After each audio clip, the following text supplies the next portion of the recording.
In this second in the series, I'm going to take you through some of the more complex verbs used in CIE IGCSE English Language exams over the past 3 years. What exactly do they mean? What are their effects? This video will help you acquire a more precise understanding of language and what the examiner will be looking for in your responses within Paper 1. I will also include some exam-style questions, responses and mark schemes for 1B, 2B and 2D. What's not to like? Stay tuned, you're watching Schofield on Shakespeare.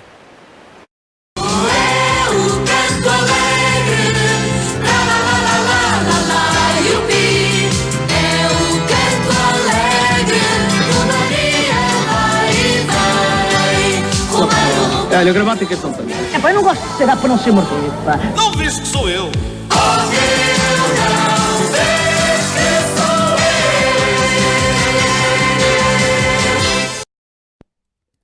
I have produced an exam-style handout for this video, which will make it slightly easier to complete the activities shown on screen. Please email me at schofieldonshakespeare@gmail.com if you would like a copy of this. Anyway, here are the 15 verbs that I have combed from recent CIE exam papers. Remember, I'm not saying that they are all particularly complicated. However, how many of these words can you give a genuinely precise, detailed definition for? Why not press pause now to have a think and say some of these definitions out loud?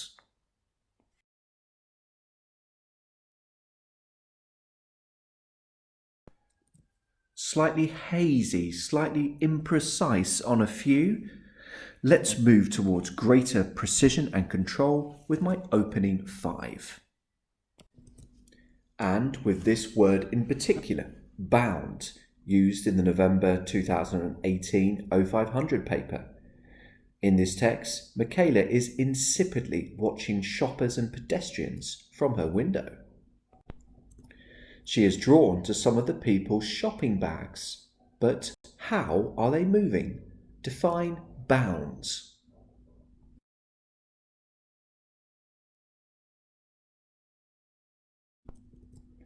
So bounds suggest that the wheeled shopping bags are bobbing right up and down behind the intrepid shoppers.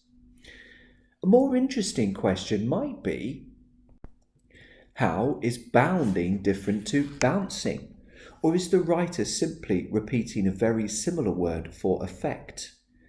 I think there is an element of that, although note that bounce seems to need a surface to bob up from, whereas bound may not. Next word is exacerbate. Here's how it was used in the March 2020 0500 paper. The text is about National Doctors' Day, a day in which doctors are celebrated. Here, the past participle of the verb exacerbate has been used. What is the writer suggesting about the additional consequences of compulsory extra hours and of being physically and emotionally exhausted? Define exacerbate.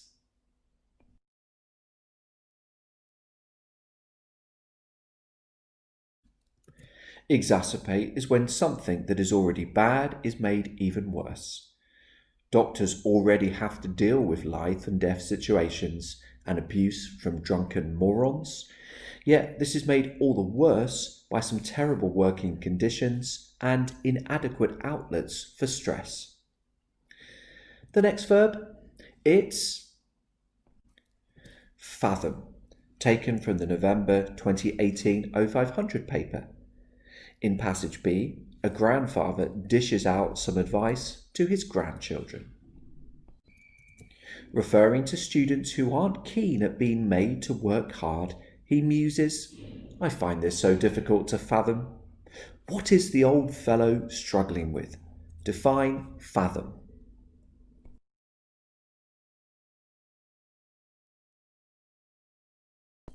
Fathoming is about understanding, figuring, or working out.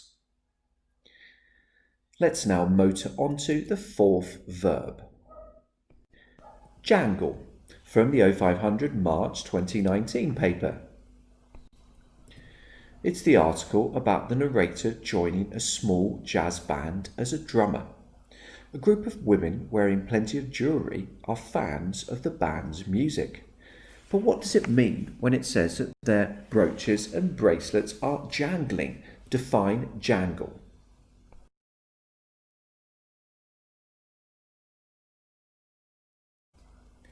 Jangling is all about sound. It's the sound of metal on metal.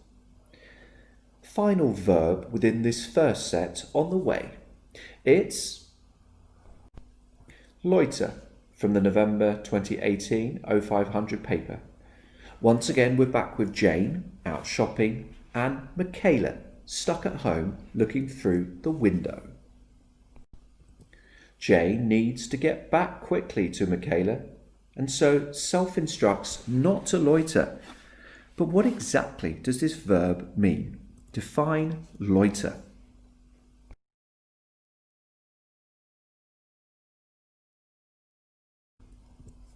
Pretty similar to dawdle, isn't it? Indeed, I wonder what the difference is between loitering and dawdling. Interesting. Perhaps dawdling is an even slower movement than loitering. And also perhaps, can you be doing nothing when loitering, which isn't the case with dawdling?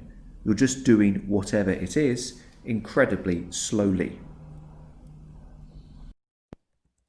So, 5 words, and I want you to have an incredibly precise understanding of their meanings. Perhaps this visual gap fill will help. Press pause now to plop the words in the right places, you clever viewers, students and subscribers, remembering to change the ending of the verb if necessary so that the sentence makes sense.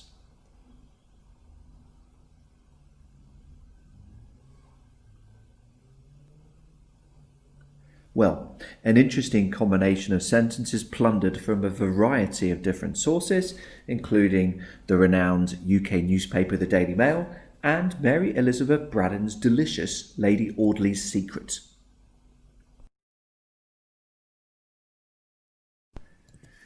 Question 1 is, of course, fathom, meaning work out.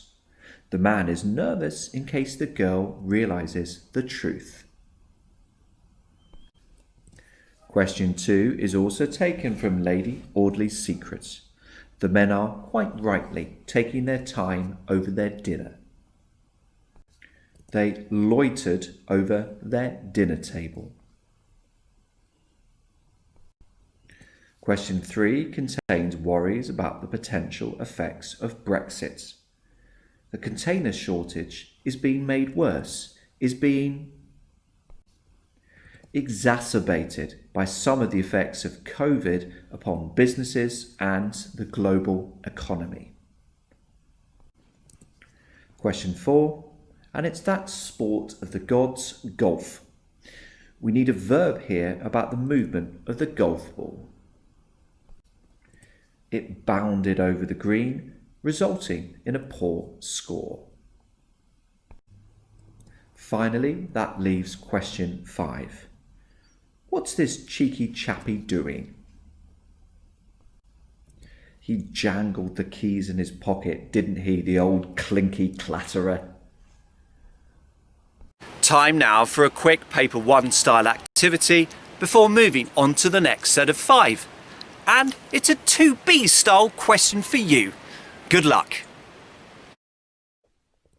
Press pause to write down your answers to the questions on screen now.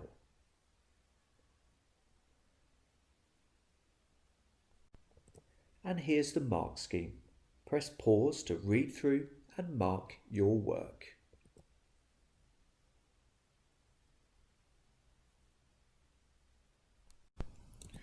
Time for the next set of 5 verbs. We've got some corkers here, haven't we? First up, lumber, used in the November 2019 0990 paper. This is the article about a tourist adventure in the Canadian Arctic. It is an iceberg. But how exactly is the polar bear moving? Define lumber.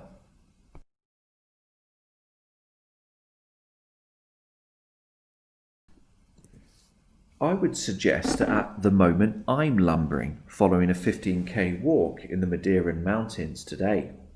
It's not a pretty sight, let me tell you. Next up, propel, used in the June 2020 0990 paper. We're back on doctors, and it's the journal reflections of a junior doctor.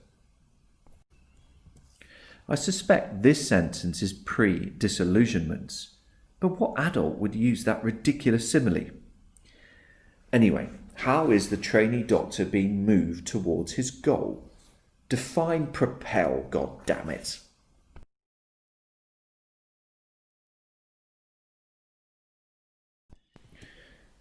I often think of rockets being propelled. It's a pretty forceful movement. Next up is resonate, which came up in the March 2019 0500 paper.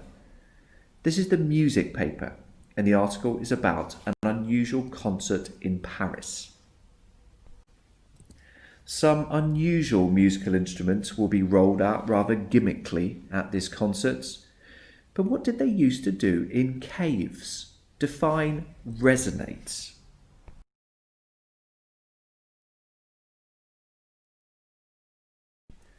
They're sounds used to cause vibrations within the cave walls. Next up, siphon, which was in the 0990 June 2019 paper. This article is about whether too many tourists may be causing extensive damage to Africa's wildlife. What have these cynical tour operators been doing over the years? And what might the effect of this have been? Define siphon.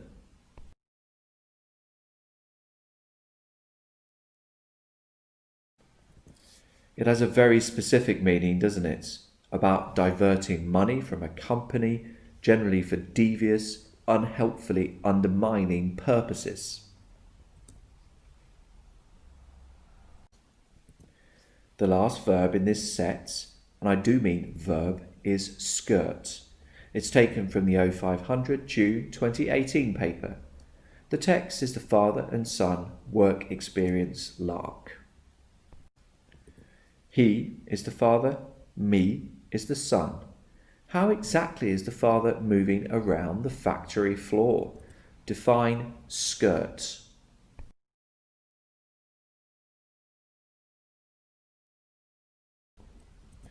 He's going around the edge of the factory floor. Clearly, the floor space close to the machinery within the middle is far more likely to be dirty compared to the floor at the edges.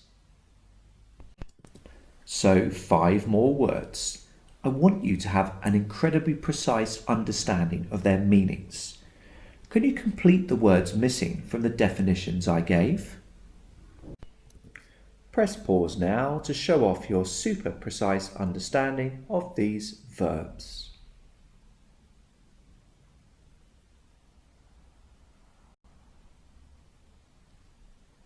Time to whiz through the answers.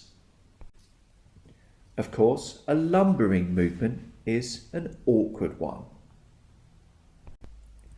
whilst to propel something is to give it a right old whack. Resonating is about increasing or filling with sounds and comes via good vibrations. Those who siphon off cash are invariably being dishonest. And skirt is frequently used as an idiom. Weak managers often fail to get to the point and instead skirt around issues. Time for another quick Paper 1 style activity before moving on to the next set of 5. And it's a 1B activity this time. Go for it. Press pause to write down your answers to the questions on screen now.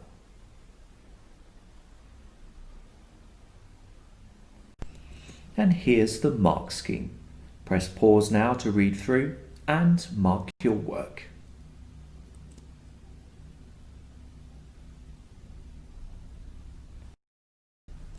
Now, before we move on to the final 5, could you help me out with these quick questions? What verb beginning with L means to stand or wait in a public place for no particular reason? Teenagers love doing this, apparently. It is, of course, loiter. And tell me what verb beginning with E means to make a problem become worse.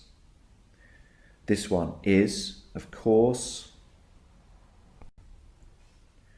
exacerbate. Time to move on to our final set of 5 verbs now, kicking off with squat, which features gloriously in the June 2018 0500 paper. We're back with the minors, and this is the opening sentence of the article. The conditions are dangerous underground. But how are the minors positioned? Define squat.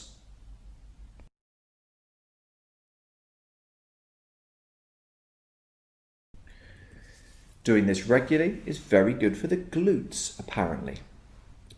Next verb. Another sk number, this time squint. This verb starred in the June 2020 0990 paper in the article about the eccentric bookshop and owner. How is the older man looking at Clay, our wannabe employee? Define squint.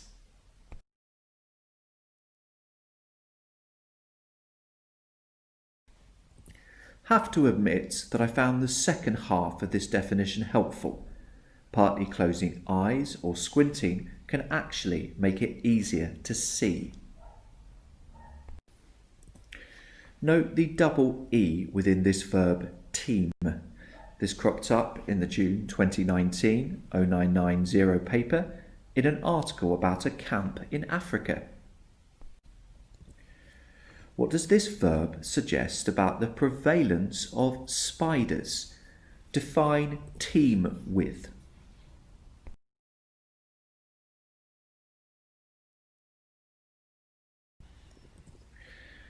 This seems to be about containing large numbers of living creatures. A phrase like, the beach is teeming with pebbles, doesn't have quite the same ring to it. Next verb. Tilt. It's from the March 2019 0500 paper. We're back with the drummer, who has auditioned for a small jazz band. Rather nice descriptive sentence, this one. What does this verb suggest about the angle of the sunlight streaming through the trees? Define tilt.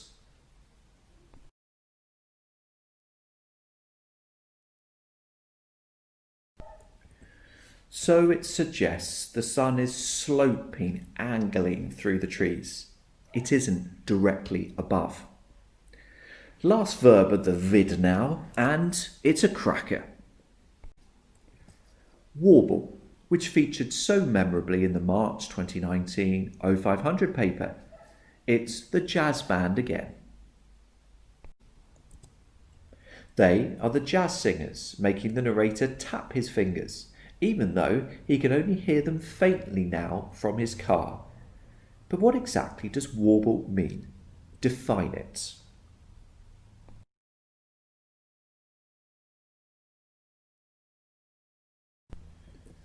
Another definition which I found helpful. To warble is to be singing melodically up and down like a bird in the sky. Here are the final 5 words again. I want you to know exactly what they mean and to be able to remember exactly what they mean. So on screen you can now see 5 sentences in which I have replaced one of these words with a synonym. Can you work out where our final 5 should have been used? Press pause to get cracking remembering to use the same form of the verb so that the sentence makes sense.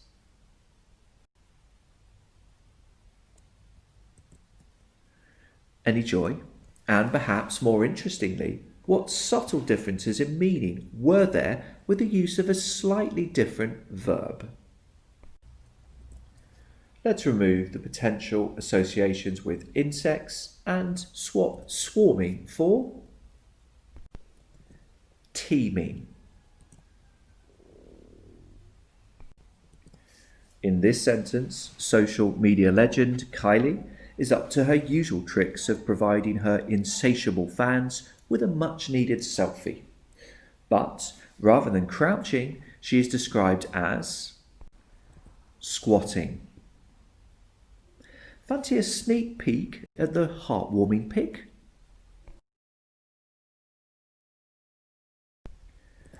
I rather like the use of the verb trill, which can mean a particularly high voice or a very rapid series of adjacent notes on a musical instrument. But here we're after the bird's associated warble. In this sentence, the Daily Mail is characteristically completing a public service. But we can't quite open our eyes fully to see the details clearly. The original verb used was squinting. This comes from an article about Chrissy Teigen, and actually, I have to say, I'm not entirely sure who that is. However, perhaps her slope of the head was subtler and sexier. Time for one final Paper 1S activity, this time a mini 2D. Break a leg! Note I say mini 2D as there is only one paragraph to comment on, from which you will need to take 3 quotations. In the real exam, of course, there are 2 paragraphs from which you will need to take a total of 6 quotations. Of course, the passage contains words which we have been studying in this video, but do not necessarily choose these. You want to hone in on those words and phrases about which there is the most to say.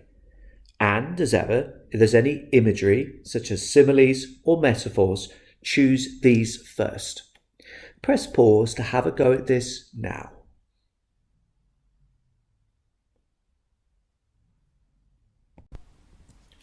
Before I show you my response, here are some of the suggested points on the mark scheme. Remember, these don't cover any quotation you may have used, but I have aimed to go for the juiciest. Press pause now to read these through and compare to your own response. Do feel free to toggle back if you want to see the passage as a whole again.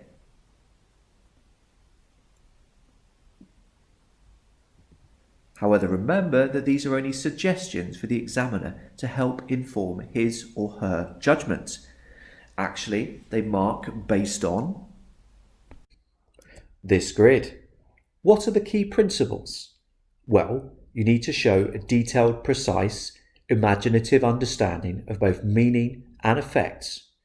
You need to have chosen your quotations incredibly carefully, judiciously. If you've chosen an overly simplistic one, then there won't be enough to explore or develop. Anyway, for my first bullet point, I write,